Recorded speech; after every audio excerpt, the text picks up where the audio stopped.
என் கண்ணிலே யார் இந்த சாலையோரம் பூக்கள் வைத்தது காற்றில் எங்கெங்கும் வாசம் வீசுது கரண்ட் ஷாக் தராங்க ஒயர் பிடிங்க விட்டியா? நான் பைத்தியம் இல்லப்பா, டாக்டர்ப்பா. உண்மையை சொன்னீங்கன்னா பவர் ஸ்டார்ட் இருந்து நான் ஒரு பழைய விக்கு வாங்கி தரேன். ஐயோ நான் பைத்தியம் இல்லப்பா, டாக்டர்ப்பா. ஏய் டாக்டர் பைத்தியம். நான் பைத்தியம் இல்லப்பா, டாக்டர். சரி இதுல ஒரு ட்ரெஸ் எடுத்துக்கிட்டா ஒண்ணு என்ன ரெண்டு கூட எடுத்துக்கோ, ஆனா நம்பு நான் டாக்டர் இல்லப்பா, பைத்தியம். இதாண்டா நான் வந்ததுல சொல்லிட்டு இருக்கேன். என் வாயாலே என்னை பைத்தியம் சொல்ல வச்சுட்டான்.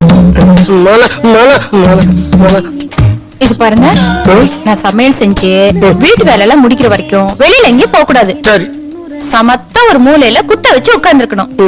நான் எப்ப கூப்பிடுறனோ அப்பதான் வரணும். சரி மாலா. சுத்தி வரும் காத்துல சுட்ட ஈரம் மணக்குதா முட்டை மூலி